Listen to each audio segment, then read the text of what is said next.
Hey, what's up, Project Nerd fans? This is Kerry coming to you from the 8th annual Front Range Film Festival here in lovely Longmont, Colorado. And I get to not only watch, but talk to Sean Ender, who brought Colorado moose to this film festival.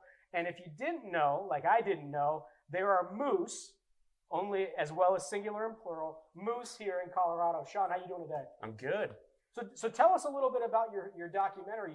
You chose this this really interesting topic that I think, again, I didn't know, the moose and how they're in Colorado. So talk to us a little bit about how you kind of came to get involved in this, and then kind of the idea around the documentary. Yeah, so Colorado's moose is kind of an all-encompassing story about moose in Colorado. How it started was I'd gotten a new camera, wanted to go up, get some time behind it, and went to a place that I knew that I could see moose. And so I spent like 3 days filming with them all day long. And it was such an incredible experience that it kind of let me, it kind of inspired me to research the story a little bit more and figure out why, like how they got here and kind of their story in Colorado. I was actually surprised to find that a lot of people didn't know that there was moose in Colorado, or if they knew that they were there, didn't know that there was this big effort to reintroduce them to the state. And so as the project kind of unfolded, we told the story of how they came to be in here and how they grew and came to thrive in the state, and also their impacts then on tourism and wildlife management. Wow, I think that's the whole thing that encompasses that entire film that you made. But let's break that down. I think the first thing I was looking at is the repopulation. So you kind of touched on that a little bit. But it seemed, and correct me if I'm wrong, but at one point the moose were gone from Colorado. Is that true? Yeah, so like in the 1800s, they were transient. So they were kind of coming in from Wyoming and Utah, but there's no evidence that they ever bred here. They were here. There's photos of them. There's a photo of a parade where there's a moose statue, and so there's definitely evidence that they were here, but they never bred. And Eric's one of the biologists, right? You know, if we never populated Colorado, there's a chance that maybe they would have taken hold here. But in the 1800s, you know, people started homesteading and coming to Colorado, and you know, there was no game laws back then, so it was just kind of hunting for markets and sustenance, right. And because of that, they were never able to take hold in those early days. Yeah. So what were some of the things that, when they repopulated, what are some of the way the community kind of embraced the repopulation? Because this couldn't have taken place without the community. And if I recall correctly, it started in North Park, Colorado? That's correct. Walden area. Rand is where they were first introduced. How did that take place? Like, what was why moose? You know, they weren't here, it seemed like. You know, at one point they were gone. Why this idea of bringing them back into Colorado? Yeah, there was this kind of feeling from local managers in that area that North Park is, and it still is, just such a wild place. There's such diversity of wildlife in that area, and then there was this interest of, can we bring moose into this area? And so these wildlife managers, especially the district wildlife managers, the game wardens, tend to have really deep relationships with the people in their community and the ranching public that also use the lands. And so they kind of started doing research of, you know, it looks like we have really good moose habitats. We start studying that, like how much habitat do we have? How many can we sustain? Are we going to have conflicts unmanageable conflicts, right, with land users? And the feeling, the more they got into it, the feeling started becoming more and more that this isn't going to be an issue.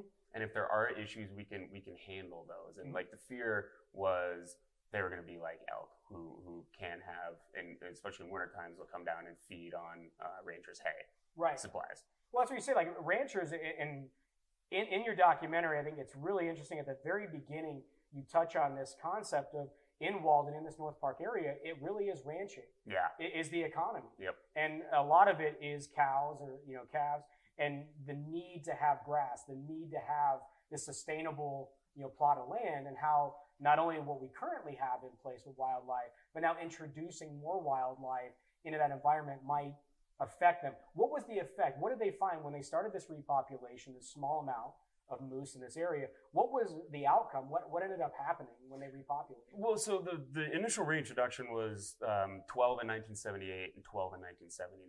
And so it was a small enough population. As they started to grow, they kind of learned that there's not actually that much conflict in terms of moose coming and eating hay. Okay. And the conflicts that they do have are minimal and manageable. And it's an interesting thing because as much as ranchers don't want moose and other ungulates eating their hay, wildlife managers also don't want moose eating hay because they can't digest it. So it's really bad for them. If they eat solely hay, they're gonna die. Well, that's what was crazy to me. And if I recall right, the grass hay was a big focal point outside of like when you talk about ranchers, we're like, well, yeah, we have cows, but we also have this grass hay, which I had never thought of as an actual agricultural element that they actually sell. And that's what you're talking about, right? The idea of eating that grass hay could affect their digestive system, or? Yeah, so the moose can't, if they solely eat that grass hay, they don't have the rumens in their stomach to digest it. And so they'll be full, they'll feel full, right? But actually they're starving. Okay. And yeah, I mean, the ranchers, you think of them as, cattle producers, but they're grass farmers, really. I mean, that was what was crazy, and I think, and I hope you all understood it, because that was one of the things I took away from the documentary that I didn't know. Growing up in the South, you see all these, these cows, these cattle ranches, but you don't think of them as like without the grass. If I'm not worried about the grass, I don't have my cattle. So I was really interested to see some of the ranchers kind of talk about that piece as the sustainable thing they needed for not only their economy, but also wildlife and how wildlife would be impacted. But I think going into that a little bit further, how did it evolve, right? You talked about 78 and 79. How did it take hold? You said 12 and 12, I think, if I got the numbers right. How did it evolve from that point? Did it stall to see how it would affect it, or were they continuously every year repopulating? Yeah, so like they're good at repopulating. They don't herd up, so they tend to be fairly spread out, and the population grew. Okay. Grew to a point that it was kind of a sustainable thing, and as it grew, there's other areas of Colorado that became interested in it. So Creed was one of the first ones that became interested. So they actually took moose from North Park and brought them to Creed to reintroduce a population down there. That was a strange, at least for me, strange maybe isn't the right word, watching how they transport this animal, this huge, amazing, heavy creature from one area to another, I thought was really interesting. One of the questions I had was regarding the blindfold. Yeah. Right? Why do they blindfold that animal? It calms the animal down. Okay. So for when you're doing later on in the movie, when we get into some of the research that's done, they'll actually tranquilize them so they can go work on them, and then they'll get give some them of their blood samples and all that. But a lot of times when you're working with these animals, you kind of don't need to tranquilize them and put them through that. Like the less you can do. So when they're blindfolded, they're not put out. They basically hobble them so they can't get away, and they blindfold them, and it really calms it. So it's like that one sense that they can't use fight or flight, right? So that really settles them down, calms them down, and then Steve was telling me these dudes from New Zealand and Australia come in with the helicopters, and they're nuts. And is that when they're throwing the nets down? Yeah, so they shoot these nets. Some of those stills that you have where they're doing that is just insane. Yeah, they shoot these nets from these helicopters that kind of tackle the animal. Right. And then they go over there, hobble them, they pick them up with a hook, and then they drop them at a drop site. And they're incredible pilots where they can let this 1,000, 1,200 pound animal down extremely smoothly. And then a bunch of people come and pick it up and put it in the trailer and drive it on down to Creed. It was so crazy to me to see, and I think what I loved about your documentary, and I apologize for being biased, what was the cinematography element of it. Anybody can kind of shoot a Nat Geo kind of here's a moose and watch the moose in its habitat. But some of the stills that you incorporated, some of the old photos of when moose were previously here in Colorado, I really appreciated to get the whole story of it, right? But it lended right into what I called the second act of your film, or the documentary, which is this photographer. Is this crazy woman that's just out there just shooting these amazing photos. How did you get involved with her and her story and how she's capturing these films? Yeah. So part of the story that I wanted to tell outside of like the historical reintroduction was their impact on watchable wildlife. Like people love coming to Colorado for a lot of reasons. Right. And some people would come here solely to see animals. Some people love coming here because they can camp and fish and ride mountain bikes with a chance of seeing wildlife. So what has Moose done to that, and especially in a place like North Park, where it's largely ranching, but it's a lot of tourism. People go to North Park to see moose. And I thought a way to like kind of sort of encompass that into one story was to follow this wildlife photographer around, because she kind of embodies, going out in the woods with the goal of photographing these animals. And she's an incredible photographer. She's knowledgeable. She's respectful. She's kind of a student of this natural world that she spends so much time Well, in. she showed the appreciation, and I think you did that as well through your documentary, appreciating the animal for what it is. But she follows this calf, or this cow and calf. So I assume you were there watching it as well? Some of it, a lot of that I filmed kind of on my own. Just like there was a lot of times where I'd spend time with the interviews and kind of sit down and say like, all right, what's going to be in the film? I think that was the hard part as an audience member, is how much was yours versus how much was hers. Yeah. But this amazing scene of this cow and this calf, and I believe if I recall correctly, it was 4 days old. This little like calf. Yeah. So she told a story of her favorite photo is of this 4-day-old calf nuzzling mom, and she knew it was 4 days old because a friend of hers saw it born, and it fell into the river. And I had actually happened to have had, it's obviously not that calf, but I have footage of a calf trying to swim across the river, and it gets swept away. And like, mom was kind of concerned. Like, she kind of looks around. So we're on the same page. When I watch it, I'm like, okay, what's the mom gonna do? It's just gonna let it keep going. All right. And I'm waiting. I'm like, this might end badly. Like I don't know where this is gonna go. But so we're on the same page. Like it's crossing like a little stream. There's obviously a current, and the mom is just going, and the calf is just. But the sound is what's insane. That calf kind of doing whatever it is to kind of alert. The calf is kind of going like and the mom's just going. It's kind of like, come on, She's come on. on. Like reassuring it, but. I mean, that was incredible, because I was actually filming with that pair for a few hours and kind of just tucked back, following them around, and mom decided to go across the river, and watching that unfold, like that's kind of a dream to watch something so unique, where she's going, and obviously you're not going to go over there, you can't interfere, but to see that calf get swept out of view, and then to keep the camera held there, have this little head pop up with these ears tucked back soaking wet. I mean, it was pretty incredible. And once she got to shore, like the little calf shook off, and she was fine. She was jumping around, and mom decided. But for you, like not knowing, like I loved it, because as an audience, you typically don't see that. You hear that story. Like you come back and like, hey, I got to watch this cool thing. And you're like, all right, cool. You can't visualize it, but you had a camera, and as an audience, we're just captivated by these two animals in their natural habitat, and I was really blessed to be able to watch it. I hope our audience gets to see that as well.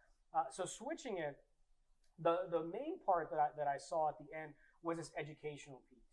You really did a great job, I think, of trying to educate not only myself as someone who lives in Colorado, that there are obviously moose here, but how these moose can thrive. So talk to us a little bit about the education that we all need to ensure that these animals still get their place here in Colorado. Yeah, I mean, all like wildlife needs to be managed, because there's a lot that goes into it, and there's mitigating conflicts, and you have to keep populations at a level that can sustain it, or else the habitat, the ecosystems will crash, and then the animal populations will crash too. And telling this film, I actually learned a ton about wildlife management and everything that goes into it, and everything I learned, I kind of tried to put into the story, obviously surrounded by moose, and some of the things that they do of building friendly fences so that the moose don't get into the hay yards, creating better habitat for moose and other ungulates. So we covered a project they did on Owl Mountain in North Park, where it's really just trees and nothing on the ground for wildlife to use. So they can use game cache to create better habitat for these animals, and you can't do all the research and all the land work without hunting and fishing licenses and the federal excise tax on that sort of equipment. Right. All the research that they're doing, trying to figure out how many moose are on the landscape and how many the landscape can sustain. And that's really hard work because elk in the winter, you can go out in a helicopter and count them and get pretty good population estimates. Moose, there's, I don't know, like 2,500 around the state. So if you want to count the North Park population, they estimate around 500 or 600. But it's a huge area. Right. They stay at 10,000 feet. They're tucked into the woods. You can't fly a helicopter and go count these animals. It's incredibly hard to do that. So the research project that we covered was trying to figure out an efficient way to come up with models to estimate populations. Yeah. I think that's what most people don't know. Mm-hmm. We're unbiased people. We hear things through the news or whatever, but there actually are people that are really invested in studying this to make sure these animals not only are fed properly, but obviously they're mm-hmm. dealing with the economic concerns of the ranchers and focusing on all the aspects these animals bring. And I really appreciated that. I thought it was very educational, but in the right mindset. Mm-hmm. There wasn't just this idea, and I think that sometimes we get glorified by the gory, like people shooting or mm-hmm. hunting, and I like that, at least in your documentary, it focused on the beauty of the creature, the mm-hmm. beauty of the animal in its natural habitat, and unaffected by anything else. So I think that, at least as somebody who watched it, I really enjoyed the story. I thought that it was really inspiring in a way to know that in my own state that I have it. Because I went to Alaska, as we were talking off camera, I went to Alaska to see a moose, didn't find one, didn't realize they were here. And North Park, if I got it right, it's the moose viewing capital of Colorado. That's right, yeah. Okay, it's on their sign. That's one of my favorite things in the movie. It's just this little still that just says moose viewing capital of Colorado, and how they embrace it. Like the Moose super Cafe, proud of it. Right? The economic boost. And I think that that's an underlining tone that you create in this narrative, is the economic aspect for each community. That when they're reintroduced in certain environments, not only the elegance of the animal in that environment, but people are coming to view them in the correct way. Mm-hmm. They're hands off. It's not like going up to Boulder and watching elk bugle with a glass of wine and a cheese board. This is really watching them enjoy that aspect. So I really appreciate it. I think you did an excellent job in identifying at least what I thought were the three parts. The repopulation, showing them in their natural beauty, and then giving us an education on what we need to do to ensure that they continue to thrive mm-hmm. in this community. So again, that's my long monologue. I apologize for that. But for our housekeeping stuff, where can our audience kind of not only potentially view the film, but also kind of get introduced into this moose environment, so to say? Yeah, I mean, so obviously, like, a character that came in the film was North Park and Walden area. So Walden is a great place to go and recreate with a pretty good chance of seeing moose. I think it's like anything else when you're trying to find wildlife. It's enjoy the journey, and if you see some, enjoy that experience. But don't be disappointed. What was that like? What am I thinking of? The building. The Moose Visitor Center. There it is. Yeah. The little white things where they're like, oh, you can see them here. Yeah, it's a great resource to go into over Cameron Pass or in the Gould area and go to that visitor center, and they'll tell you areas that you can see and what you want to look out for. Like, you're going to want to be in like near river basins and willow basins, because that's their they embraced it, right? Like, I think that's what anybody coming out. You're already coming out to Colorado. We know you're coming. Go to Walden. Go stop in the visitor center. Have that conversation. They're going to tell you where to go. They've embraced that culture. Mm-hmm. They've embraced that as the economic boom that it is, but they want you to do it respectfully. And I thought that was really cool how people kind of put their little white pieces of paper where they saw them, right? I've seen them. Yeah, and I think if you come out to Colorado, if you're here and want to go see moose, I think with anything with wildlife, I mean, you have to know your boundaries. You have to know, like, respect these animals. And moose are incredibly docile. They're calm because they're not scared of anything. Like, they're bigger than everything. But don't mistake that as like I can come approach this, because they're incredibly, like, they're massive, powerful animals. Yeah, if you see a moose and think you can take them, like, it's not going to happen. You can't outrun them. Like, they're wild animals, and let them kind of view them from a safe distance and respectful distance for both of you. Absolutely. As far as seeing the film, I'm kind of wrapping up some festival stuff. Okay. Like, I came out with it last spring, so spring 19, wrapping with some festival stuff, and I'm working to try to get it up on Rocky Mountain PBS as well as possibly the Outdoor Channel. Is there like a website that the people can go to kind of see the progress? Yeah. So my website, my company is Peach Creek Films. Okay. So if you go to Peach Creek Films, there's a tab for Colorado's Moose. You can follow Colorado's Moose on Facebook. Also follow Peach Creek Films on Facebook. You can kind of stay up to date. You can sign up for a newsletter on there. I don't really bombard you with newsletters, but every once in a while when something's important, I like to share it. And if we get some movement rolling and kind of get it out on broadcast, certainly we'll let people know. And perfect. Well, I mean, you did it all. I mean, you made a great documentary. You Appreciate sold it to all of us out there. All of you are going to watch it, especially the people in Colorado. Or maybe you don't. We do have moose, and Sean does a great job of showing you where they're at and how you can go and view them in the correct way. And Sean, I really appreciate your time. Again, all of you guys, stay tuned to more content from the Front Range Film Festival. Outside of that, Sean Enders, Colorado's Moose. Go to the site, do all the housekeeping here or underneath my name, whatever you want to do. And until next time, we'll see you soon. Sean, thank you. Excellent job.